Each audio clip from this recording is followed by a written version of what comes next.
Good morning. Good morning. Wow, what a spring equinox day is turning out to be. This morning I'm going to be talking a little bit about the spring equinox, also about purification of the heart. But I wanted to start with a little mini talk on astrology. It may go over your head, it's okay. But, you know, in my world, esoteric astrology is so important because it helps us to understand evolution. It helps us to understand the progress of life. And it also moves our concrete-minded thinking into the abstract. And when I say the abstract, I'm talking about the higher mind.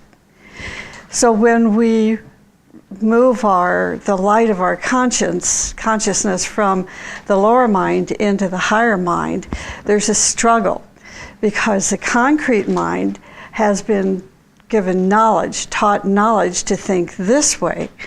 When we move into the abstract mind, the higher mind, then the intuitive nature begins to blossom, and ideas that were given to us when we were thinking in the lower mind and concrete mind seem almost in contradiction. So esoteric astrology tries to crack through all of that old way of thinking and puts us into a lighted state of consciousness. So the mini talk this morning is about the spring equinox and Aries. We're going to be celebrating the full moon of Aries Wednesday. Easter always falls within the time of the full moon of Aries and the spring equinox, and I won't go into that whole diatribe. But this, I want to open the door for you to see esoteric astrology from the abstract rather than from the mundane. Now, first of all, the spring equinox is the length of day and the length of the night are equal, right? So we've got a balance here, which is symbolized by Libra, and the axis of Libra is Aries. So the spring equinox puts us in a balance between Aries and Libra. When the spring equinox today occurs, light begins to increase. So when we think of Aries and we think of Libra, we think of increasing light. Okay, now I'm going to talk very briefly about the ordinary wheel and the reverse wheel, because this is very much part of esoteric astrology. The masses of humanity progress around the wheel, which is called the ordinary wheel. That direction starts with Aries and then goes to Pisces. From Pisces to Aquarius, Aquarius to Capricorn, and so forth. That's called the clockwise wheel or the ordinary wheel. This cycle of humanity is also called the mutable cross. The mutable cross. Because, now this gets a little confusing, but if you think with the light of your higher mind, you will grasp it. This cycle is also called the mutable cross cycle because the mutable signs of Gemini and Virgo and Sagittarius and Pisces govern the evolution of the ordinary wheel. The goal is to go into the depths and fully experience the material life. So being on the ordinary wheel is the opportunity as we come into incarnation over and over and over again, gives us that taste and experience of what material life is all about. But then at some point in the evolution of our unfolding human soul, we move on to the reverse wheel. So that means we are going in the opposite direction. The reverse wheel starts in Aries and goes to Taurus and Gemini and Cancer and so forth. Now, as we move on to the reverse wheel, which is not an easy task to do, this wheel is we're told that this wheel is the fixed cross. The fixed cross. So we're moving from the mutable cross to the fixed cross. And the fixed cross is governed by Taurus and Leo and Scorpio and Aquarius. The fixed cross governs the evolution of the stage of the soul's journey. So the mutable cross is more about the life of the personality. And the fixed cross is more about the life of the soul. The cardinal cross I'm not going to get into. We can do that some other time. But for now, just think the mutable cross, fixed cross.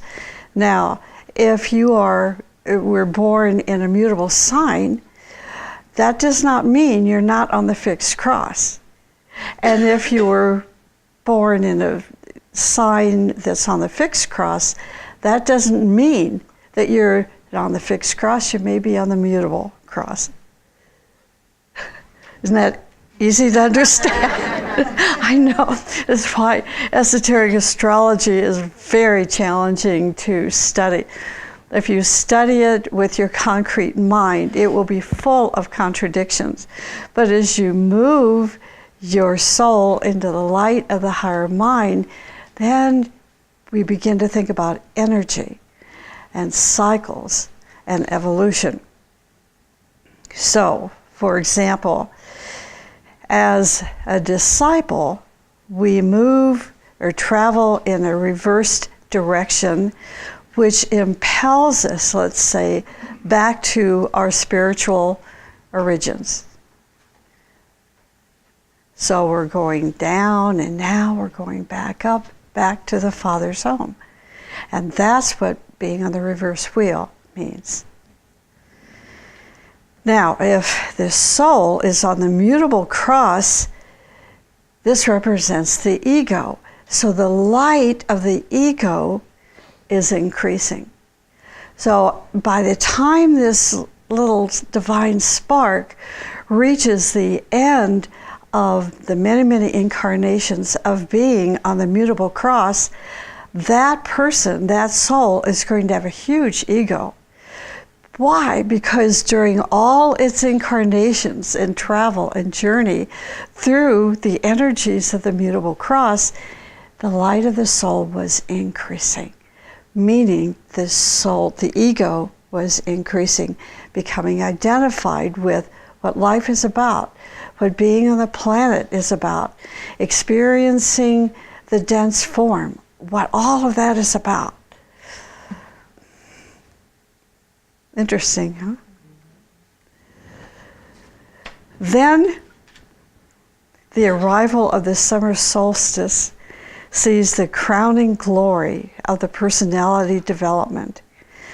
The fully self-conscious personality is now blazing gloriously in the summer sky. And of course, this is all symbolic. Deep immersion now continues through many incarnations and through all the symbolic seasons and also the cycles of the zodiac. However, through this process, our soul wisdom is growing. Eventually, it's going to reach an equal strength with the personality. So now we are at a point of Aries and Libra, once again, balance. where the soul and the personality are now beginning to blend, work together. This is called integration, where all three bodies are integrating and working together as one. That's the balance. At this point now, or the spring equinox, the light begins to increase. The dominance of the solar angel is now being very evident. The dominance of the solar angel is becoming very evident in the lower worlds now this is very strange. Doesn't this sound strange?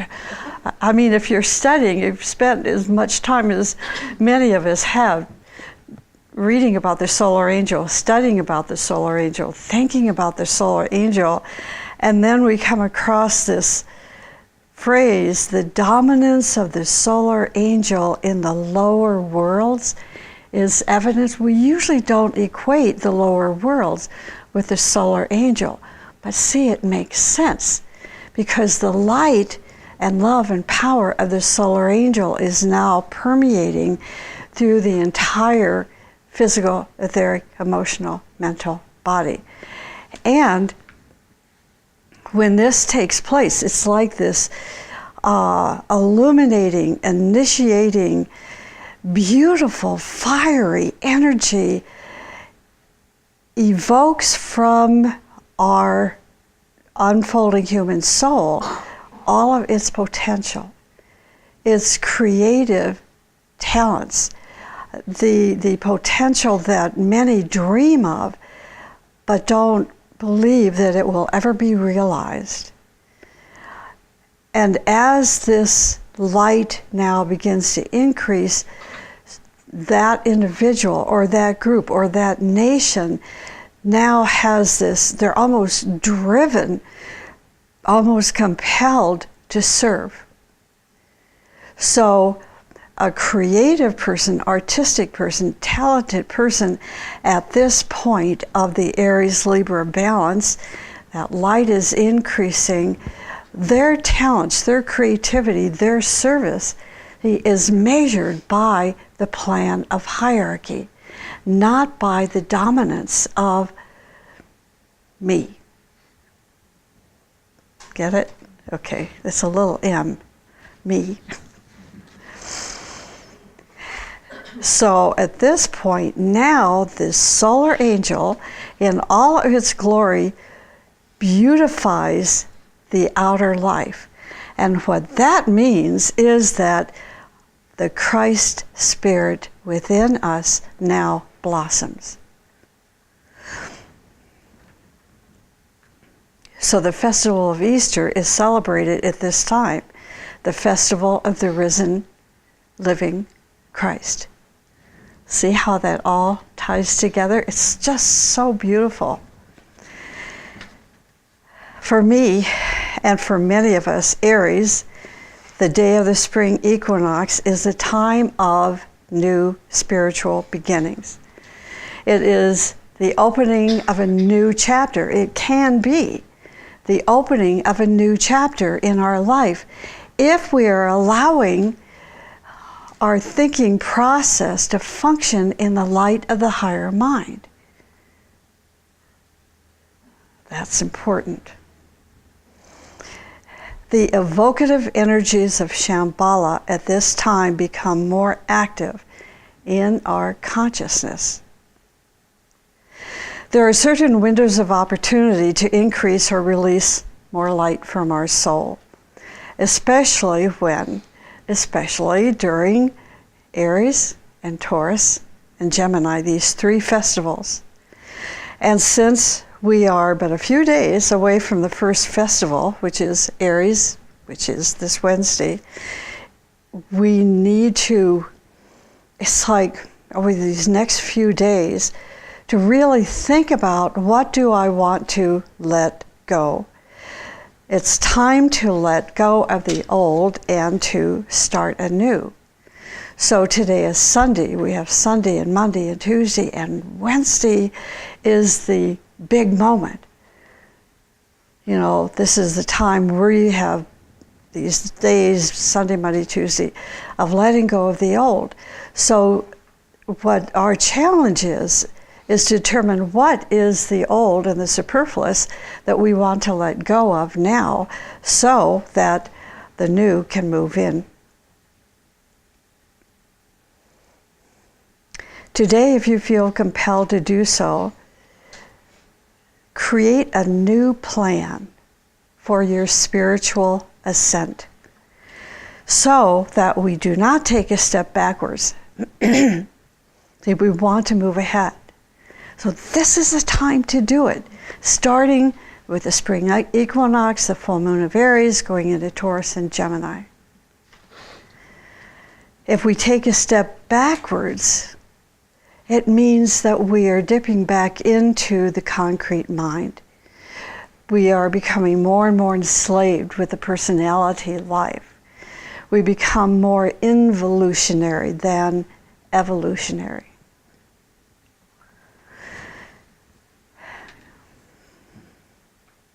Christ said, "A new commandment I give you, that you love one another just as I have loved you. And that you also, as he did, we also must love one another."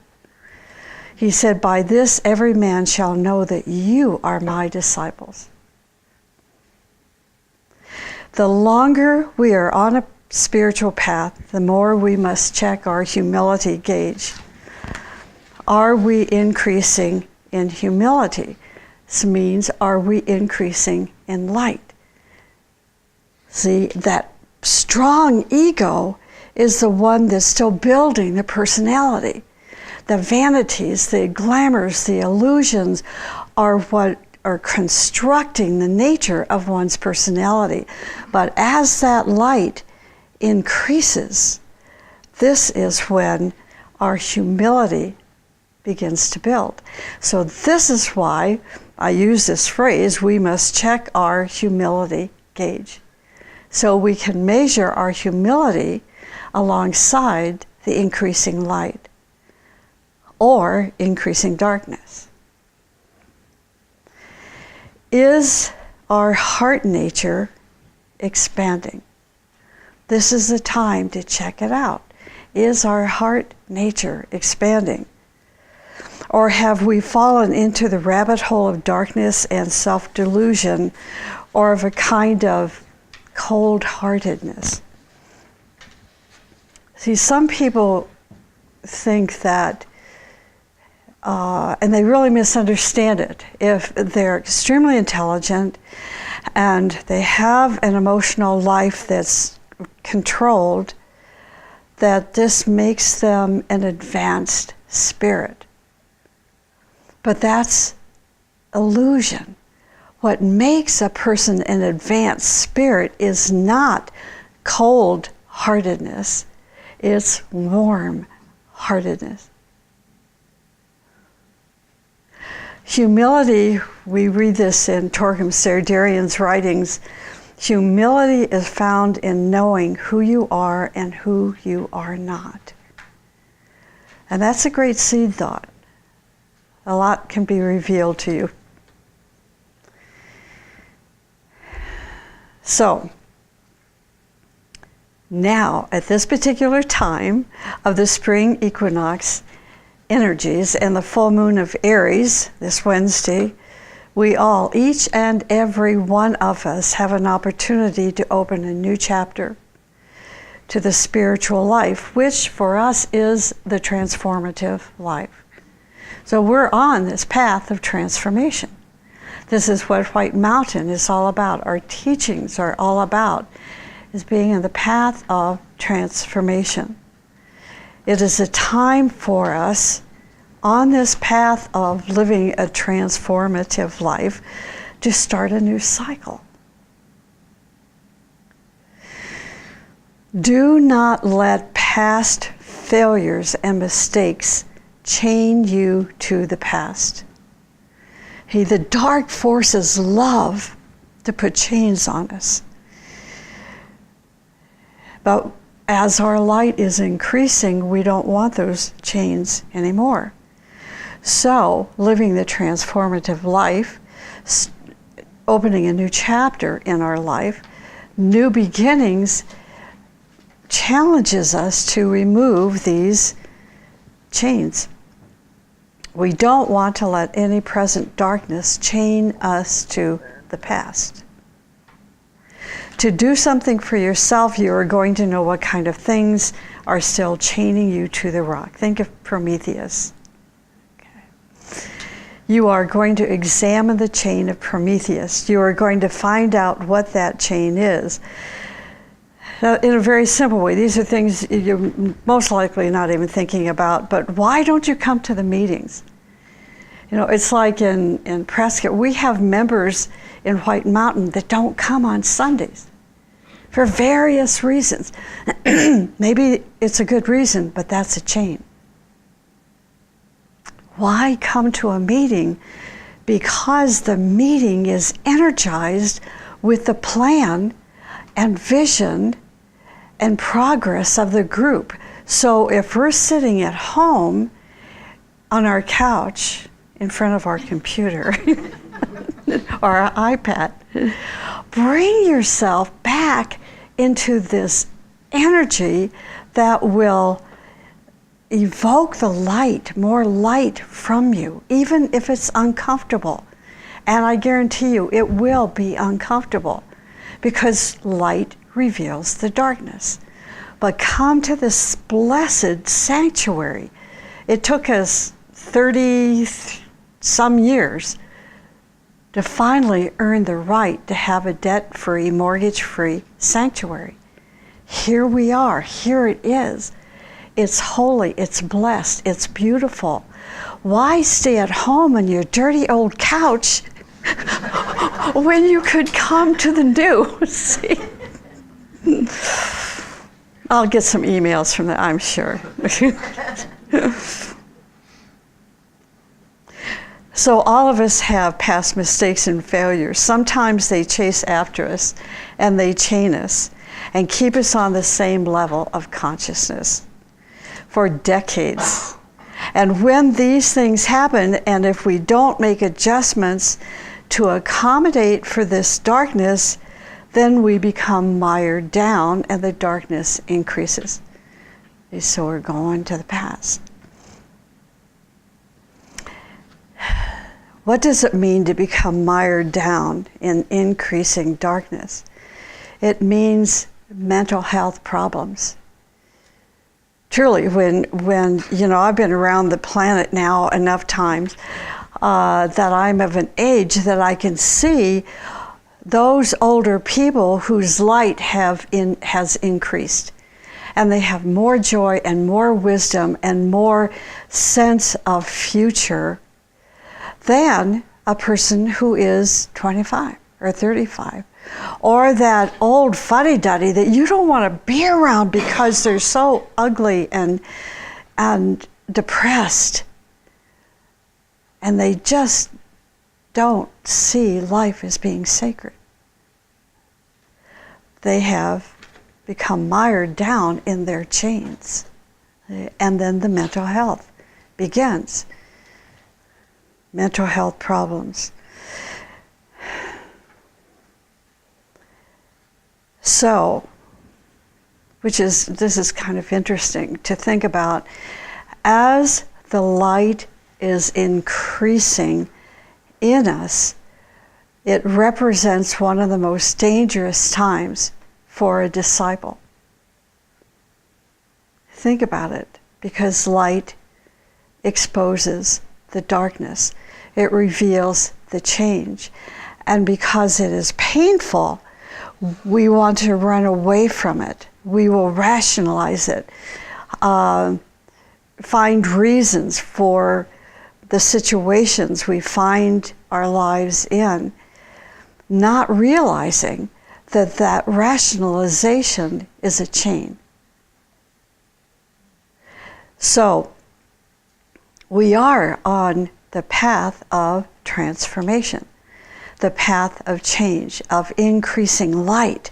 And we want to use the virtues that we are told of courage and daring and tolerance and understanding, so that we can allow the light to increase in us and not fall back, see, into the darkness.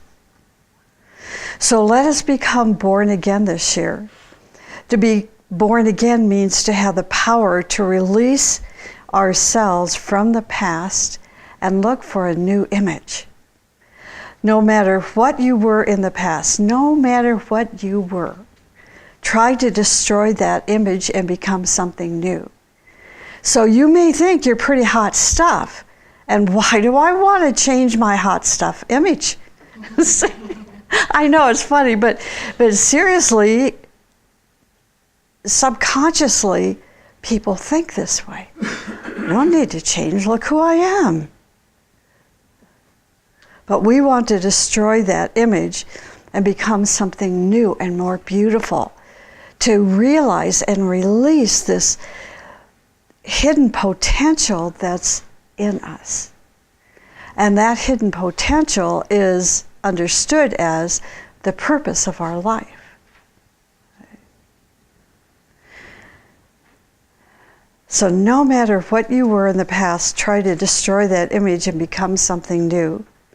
To be born again is the greatest power, for it is the Christ power within us. If we are chained to the past by our past failures and images, we can never build a new beingness. The teaching defines beingness as the amount of control we have mastered over our physical, emotional, and mental bodies. We can sit down and think about our past failures and transgressions and take responsibility for them. To recognize what we did and then to say, but now it's over. Okay.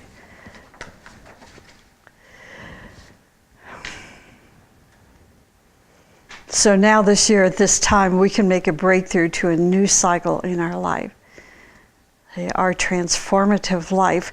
And this is how disciples, how each of us can take the next step forward in the path of perfection. So now, in the time I have left, we're going to talk about purification of the heart. I'm going to read to you a sutra from Agni Yoga. There's a book in the Agni Yoga series titled Fiery World. This is volume 2, and it's Sutra 442.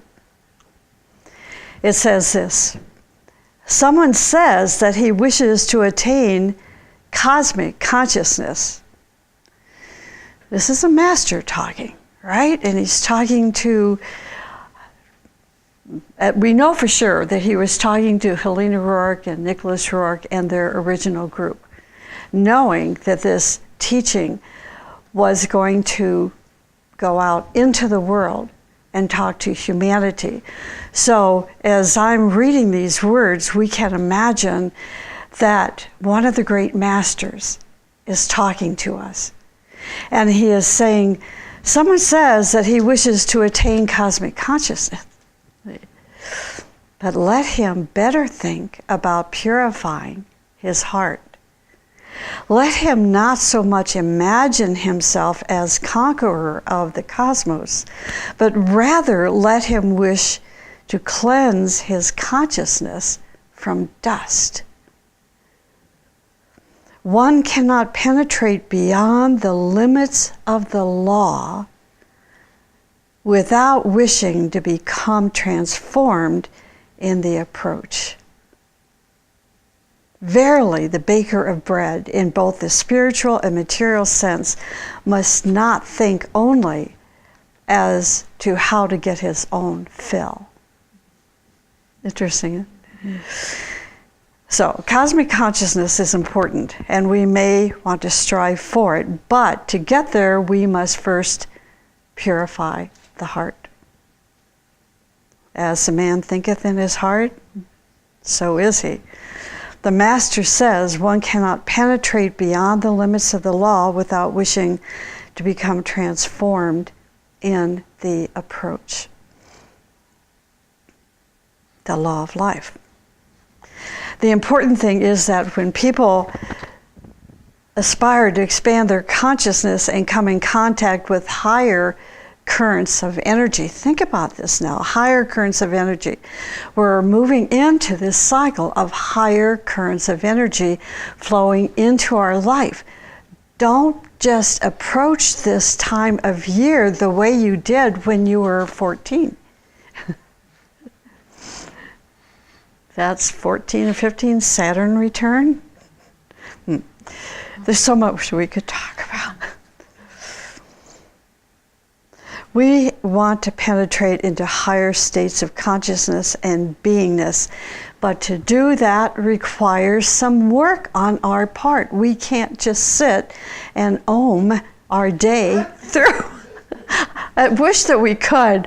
Imagine. Anyway, don't imagine too much. So the idea is purification, purifying our heart. It's important to apply this to ourselves. Here's a quote. If purification of the heart is not done, the energies, the light, the power, even the love that is entering into our aura will create disturbances in our life. That's why that light can be painful. Coming into a beautiful sanctuary filled with light and love and power can be painful because it exposes us to things that we don't want to think about, we don't want to consider, we don't want to accept.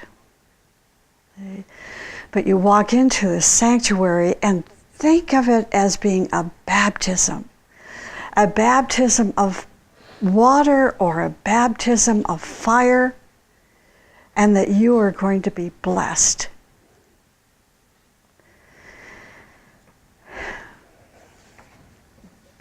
The heart takes all the energies from the higher spheres and distributes them into our blood system, into our bloodstream, into our aura, and into our finer planes and bodies.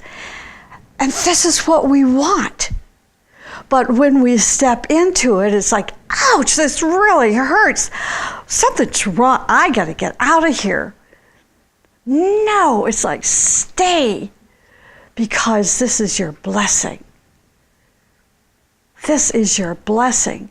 You're yelling and screaming and arguing and condemning and criticizing and all of that. Those are the chains that are preventing you from walking into the sanctuary and being blessed.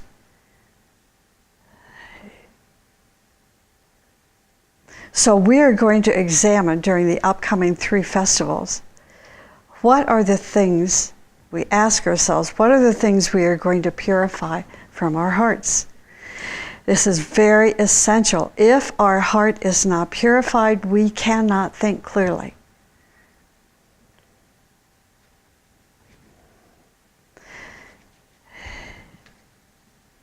What does it mean not to think clearly? Just a couple of ideas. It means you don't have foresight. You live, and I know this is a popular saying, to live in the moment, live in the moment, live in the moment. But wait a minute. What if this moment is a chain? And if your heart is impure, you're going to be part of that chain. Your consciousness will be caught in that chain of the moment. So, to think clearly means that we have foresight, we have insight, we have intuition.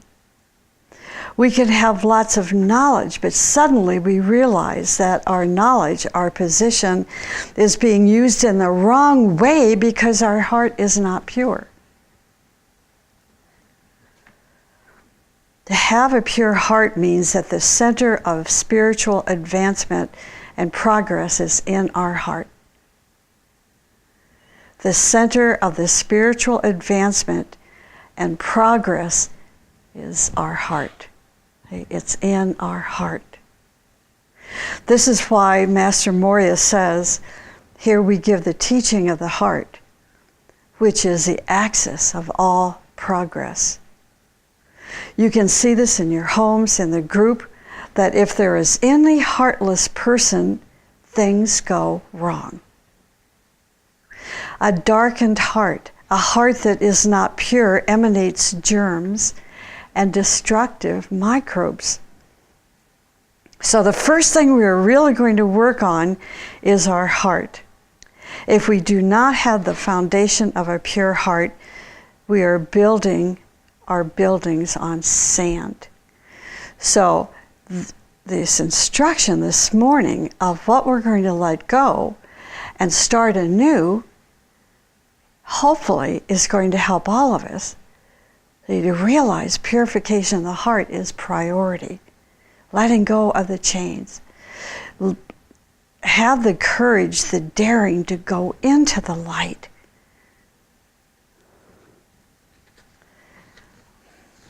Okay, I think I'm going to end here. I can say this very quickly. A few basic suggestions I've written on how to purify our heart, but I just won't go into the details of it. The first is selfish thoughts must be thrown out. Throw out, I am better than they are, kind of thinking. Another thing is we must check ourselves for any efforts we make to draw attention of other people to ourselves. See, these are so basic, but they are so hard to overcome. And this next one you're going to reject. Because surely it doesn't apply. Air quote. Do you have cruelty in your heart? If you do, you will find yourself slandering others, even committing malice or treason. There are cruel husbands, cruel wives, cruel girls, cruel men, cruel children, cruel mothers, cruel fathers. If you can see where you yourself are cruel, that will be, the teachings tell us, a 1,000-mile progress on our path of evolution. See, but our cloudy thinking doesn't apply to me. But as that light increases, you're going to see it. It's very dangerous to have cruelty in your heart and enter into a spiritual group. Why? Because I said earlier, if purification of the heart is not done, the energies, the light, the power, even the love that is entering into your aura is going to create disturbances in your life and also cause problems to the group. And then the fifth point that we want to try to clean from our heart: bribery and flattery. The teaching says that bribery and flattery is the mud in our heart. How much we bribe people, how much do we flatter people, why do we do such things? Basically, it's to make people love us. It really is a sickness. But flattery is very dangerous to those on the spiritual path, for it builds false images. So I'm wrapping this up now. If you are really a student of the teaching, you're going to practice these things. You are going to take this time of your starting with the spring equinox and then the 3 festivals, and realize that this is a time of new spiritual beginnings, opening a new chapter in our lives. So we can kickstart our new life chapter. Isn't that cute? Kickstart. we will take these 5 basic suggestions on how to purify our life and the other things that I've shared this morning. We don't want to let any present darkness chain us. So to do something for yourself, you're going to know what kind of things are still chaining you to the rock. To break your chains, you're going to use what? The light, the higher consciousness. And this will be the beginning or the next step in our transformation.